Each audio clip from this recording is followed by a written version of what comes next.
Hello नमस्ते दोस्तों, ज्ञान शक्ति चैनल में आपका हार्दिक स्वागत है, अभिनंदन है। मैं चुद्राराम प्रजापति राजस्थान के अफवाह तंत्र के बारे में कुछ बेसिक जानकारी के बारे में अध्ययन करेंगे। तो राजस्थान के अफवाह तंत्र में अरब सागरीय अफवाह तंत्र और अरब सागरीय अफवाह तंत्र में आज हम पढ़ेंगे पश्चिमी बनास नदी और साबरमती नदियों के बारे में। बोलो किन नदियों के बारे में? पश्चिमी बनास और साबरमती नदियों के बारे में जानकारी प्राप्त करेंगे। तो शुरू करते हैं पश्चिमी बनास की कुछ बेसिक जानकारी जो आपके लिए हेल्पफुल और कॉम्पिटेटिव एग्जाम में आने की संभावना है, उनके बारे में शुरू करते हैं। बोलो कौन सी नदी? पश्चिमी बनास नदी। पश्चिमी बनास नदी। पश्चिमी बनास नदी। अरे पश्चिमी बनास नदी के बारे में जानकारी प्राप्त करेंगे। तो देखते हैं पश्चिमी बनास नदी के बारे में।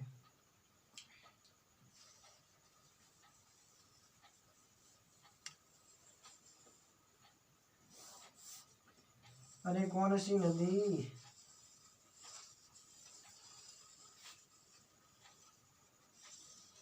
यह है राजस्थान का मानचित्र और राजस्थान के मानचित्र में एक जिला है यहाँ पर।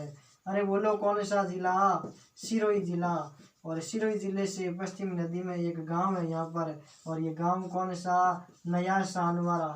नया सानवारा। अरे कौन सा गांव?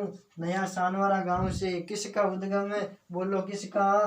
पश्चिमी बनास नदी का उद्गम है नया सानवारा से गुजरात में, और गुजरात से कच्छ के रण में अपना जल उड़ेल देती है। कौन सी नदी? यहाँ है कच्छ का रण, ठीक है, यहाँ पर अपना जल ले जाती है। बोलो कौन सी नदी? यह है कच्छ का रण। यह कौन सी नदी? पश्चिमी बनास नदी। और अपना जल समाप्ति स्थल। समाप्ति स्थल। समाप्ति स्थल पूछे तो कौन सा? कच्छ का रण। और उद्गम स्थल पूछे तो नया सानवारा। और इसकी लंबाई पूछे तो राजस्थान के सिरोही जिले में है 50 किलोमीटर लंबाई, और गुजरात में है 210 किलोमीटर लंबाई। इस प्रकार से कुल लंबाई हो गई कितनी? 50 और 210 कितने? 260 किलोमीटर है लंबाई किसकी? बोलो पश्चिमी बनास नदी की लंबाई पूछे तो आंसर क्या? 260 किलोमीटर। क्वेश्चन ये आ जाए पश्चिमी बनास नदी की राजस्थान में लंबाई कितनी, तो आंसर क्या? 50 किलोमीटर। और क्वेश्चन ये आ जाए कि पश्चिमी बनास नदी की गुजरात में लंबाई कितनी, तो आंसर क्या? 210 किलोमीटर। और डीसा शहर किस नदी के किनारे बसा हुआ है, तो आंसर क्या? पश्चिम बनास नदी। यहाँ पर एक डीसा शहर है। अरे बोलो कौन सा शहर? डीसा नगर। डीसा नगर बसा हुआ किस नदी के किनारे, तो अभी आंसर क्या? पश्चिमी बनास नदी के किनारे बसा हुआ नगर कौन सा? बोलो डीसा नगर बसा हुआ है पश्चिमी बनास नदी के किनारे। और पश्चिम बनास की सहायक नदी पूछे तो आंसर लिख देना शिपू नदी। शिपू नदी या शुक्ली नदी। शुक्ली या शिपू नदी, ये शुक्ली नहीं नाम है, ठीक है। तो बेसिकली शिपू नदी के बारे में ध्यान रखना है। बेसिकली और कुछ अन्य नदियाँ भी है, लेकिन वो कॉम्पिटेटिव एग्जाम में आने की संभावना नहीं है। पश्चिम बनास की एक ही सहायक नदी का नाम ध्यान रखना है, जिसका नाम है शिपू नदी। तो ये जानकारी है, देख लो किस नदी के बारे में? पश्चिम बनास नदी के बारे में। बोलो उद्गम स्थल कौन सा? नया सानवारा सिरोही से। सिरोही के पश्चात गुजरात में, और गुजरात से में कच्छ के रण में अपना जल ले जाती है पश्चिम बनास नदी। समाप्ति स्थल पूछे तो कच्छ का रण। उद्गम स्थल पूछे तो नया सानवारा। कुल लंबाई पूछे तो 260 किलोमीटर। राजस्थान में लंबाई पूछे तो 50 किलोमीटर, और गुजरात में लंबाई पूछे तो 210 किलोमीटर। और सहायक नदी पूछे तो शिपू नदी। कोई डाउट है? अब लिख लेते हैं थ्योरी के रूप में। अरे क्या लिख लेते हैं थ्योरी के रूप में? किस नदी के बारे में? पश्चिमी बनास नदी के बारे में। अब देखते हैं पश्चिम बनास का उद्गम स्थल। उद्गम स्थल। उद्गम स्थल। उद्गम स्थल पूछे तो लिख देना नया सानवारा। अरे कौन सा सानवारा? नया सानवारा। और नया सानवारा है किस जिले में, तो लिख देना सिरोही जिला। अरे कौन सा जिला? सिरोही जिले में नया सानवारा से उद्गम किसका? पश्चिमी बनास नदी का उद्गम। और पर्वत क्षेत्र पूछे तो क्या लिख देंगे? पर्वत क्षेत्र पूछे तो लिख देना कौन सा? पर्वत क्षेत्र में जहाँ से उद्गम होता है वो है कि सिरोही जिला। और सिरोही जिले के पश्चात एक गुजरात राज्य में गुजरात राज्य में प्रवाहित होती है सिरोही और गुजरात में। और लंबाई पूछे तो लंबाई कितनी लिख देंगे, कितनी, लंबाई को 3 भागों में बांटो। एक तो कुल लंबाई पूछे तो कितनी, 260 किलोमीटर। अरे कितनी, 260 किलोमीटर। और राजस्थान में लंबाई पूछे तो लिख देंगे कितनी, 50 किलोमीटर। और गुजरात में लंबाई पूछे तो कितनी लिख देंगे, अरे बोलो गुजरात में कितनी, 210 किलोमीटर। और इसकी सहायक नदी पूछे तो क्या लिख देंगे, सहायक नदी का पूछे तो लिख देना शिबू नदी। अरे कौन सी नदी, शिबू या शुक्ली नदी, ठीक है। और समाप्ति स्थल पूछे तो लिख देना कचकारण, समाप्ति स्थल पूछे तो लिख देना कौन सा, कचकारण है। अरे कौन सा स्थल है, कचकारण। और कचकारण है कहाँ पर, गुजरात में। अरे बोलो कौन सा राज्य, गुजरात में। समाप्ति स्थल किसका, पश्चिमी बनास का। वापस सुनो, पश्चिमी बनास का उद्गम पूछे तो नया सानवारा सिरोही से, पूर्व क्षेत्र पूछे तो सिरोही और गुजरात। और लंबाई पूछे कुल तो 260 किलोमीटर। राजस्थान में लंबाई पूछे तो 50 किलोमीटर और गुजरात में लंबाई पूछे तो 210 किलोमीटर। इन दोनों को जोड़ेंगे तो लंबाई कितनी आएगी, 260 किलोमीटर। और सहायक नदी पूछे तो शिबू या शुक्ली नदी। और समाप्ति स्थल पूछे तो कचकारण है गुजरात में। बोलो कोई डाउट है, ये हो गई कौन सी नदी, पश्चिमी बनास। अब देखते हैं किस नदी के बारे में। अरे बोलो साबरमती नदी के बारे में। अरे कौन सी नदी, साबरमती नदी। और साबरमती नदी के बारे में जानकारी, साबरमती नदी, अरे कौन सी नदी, साबरमती नदी के बारे में जानकारी प्राप्त करते हैं। अरे कौन सी नदी, साबरमती नदी। तो शुरू करते हैं साबरमती नदी के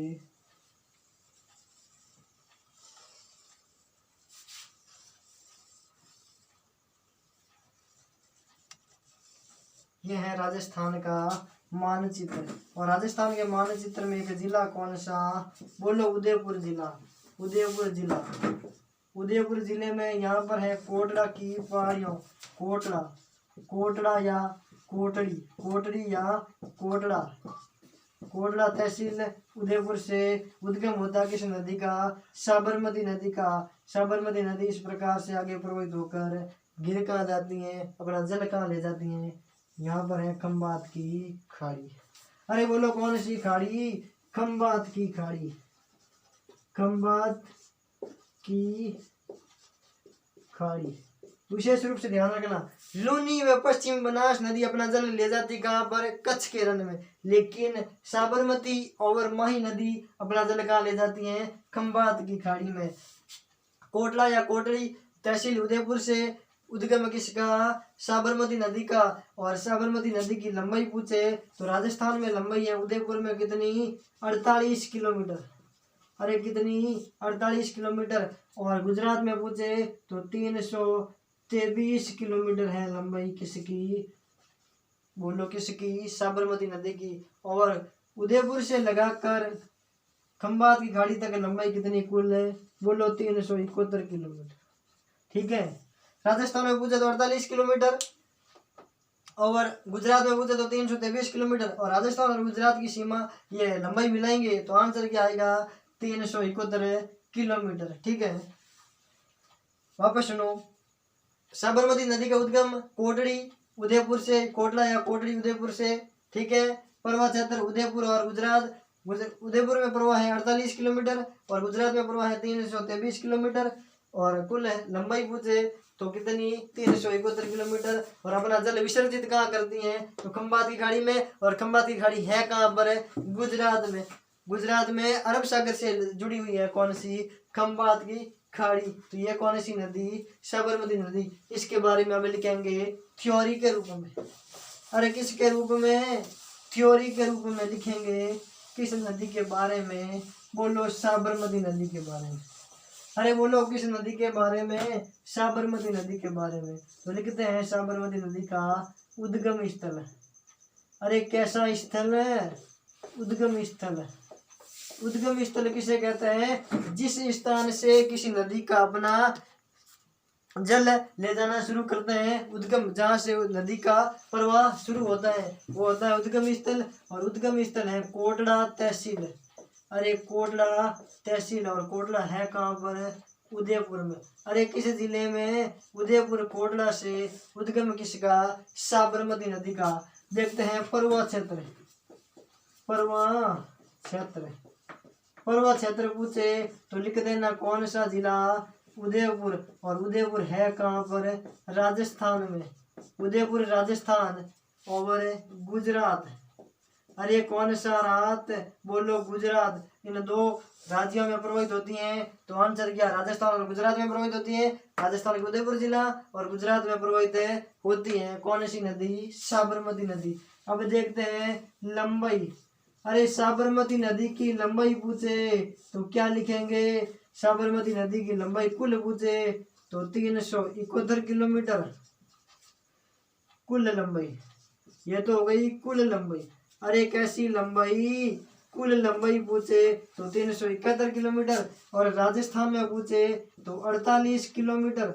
अरे राजस्थान में पूछे तो 48 किलोमीटर राजस्थान में। और गुजरात में पूछे, गुजरात में लंबाई पूछे तो कितनी लिखनी है? 323 किलोमीटर। ठीक है, 323 और 48 को जोड़ेंगे तो आएगा कितना? 371 किलोमीटर। अब देखते हैं समाप्ति स्थल। अरे कौन सा स्थल है? समाप्ति स्थल। समाप्ति स्थल पूछे तो लिख देना खंबात की खाड़ी। अरे कौन सी खाड़ी? खंबात की खाड़ी। और खंबात की खाड़ी है कहाँ पर? तो बोलो गुजरात में। अरे किस राज्य में? गुजरात में। खंबात की खाड़ी नामक जगह पर अपना जल कहाँ ले जाती है? कौन ले जाती है? साबरमती नदी। और शहर कौन कौन से बसे हुए हैं? तो लिख देना अहमदाबाद। अहमदाबाद। अहमदाबाद और गांधीनगर। गांधीनगर। ये दो नगर किस नदी पर बसे हुए हैं? तो आंसर क्या? साबरमती नदी के किनारे पर बसा हुआ नगर कौन सा? अहमदाबाद और गांधीनगर। किस नदी पर बसे हुए शहर हैं? तो आंसर क्या? साबरमती नदी। उद्गम पूछे तो कोटला उदयपुर से। पर्वत उदयपुर और गुजरात में। लंबाई पूछे कुल तो 371 किलोमीटर। राजस्थान में लंबाई पूछे तो 48 किलोमीटर। और गुजरात में लंबाई पूछे तो 323 किलोमीटर। और समाप्ति स्थल पूछे तो बोलो कौन सा? खंबात की खाड़ी गुजरात में। समाप्ति स्थल किसका? साबरमती नदी का। और साबरमती नदी के किनारे पर बसा हुआ अहमदाबाद और गांधीनगर नगर। ठीक है, तो ये हुई पश्चिमी बनास और साबरमती नदी के बारे में बेसिक जानकारी। और बाकी पढ़ेंगे माही नदी के बारे में डेप्थ में। और एक मिनट इसके बारे में लिख देते हैं सहायक नदियों। अरे कौन सी नदियों? सहायक नदियों। सहायक नदियों विशेष रूप से और कुछ नहीं ध्यान रखना। सहायक नदियों में ये ध्यान रखना कि क्वेश्चन आ जाए ये किसकी सहायक नदियां हैं, तो ध्यान रखना साबरमती की सहायक नदियां कौन कौन सी है? सहायक नदियां। सहायक नदियां। अरे कैसी नदियां? सहायक नदियों। सहायक नदियों पूछे तो लिख देना हतमती नदी। हतमती नदी। वैतरक नदी। वैतरक नदी। सही नदी। सही। मानसी वाक्कल। मानसी वाक्कल। ठीक है, यह है बेसिकली सहायक नदियों। और विशेष रूप से ध्यान रखना साबरमती नदी गुजरात में किस स्थान से प्रवेश करती है, तो ये ध्यान रखना गुजरात में प्रवेश करती है। कहाँ से? साबरकांठा जिले से। अरे साबरमती नदी है तो जिला कौन सा? जिला भी साबरकांठा ही होगा ना, तो लिख देना गुजरात में प्रवेश करती है साबरकांठा जिले से। अरे कौन सा जिला? साबरकांठा जिले से। साबरकांठा जिले से प्रवेश कौन सी नदी करती है? साबरमती नदी। गुजरात में प्रवेश किस जिले से? साबरकांठा जिले से। और साबरकांठा जिला है किस राज्य में? गुजरात में। और विशेष रूप से ध्यान रखना, पश्चिमी बनास नदी किस गुजरात के किस जिले में पहली बार प्रवेश करती है? तो ध्यान रखना कौन सा जिला है? कौन सा जिला है? बनासकांठा। 1 मिनट लिख देते हैं ताकि आपको डाउट नहीं रहे। पश्चिमी बनास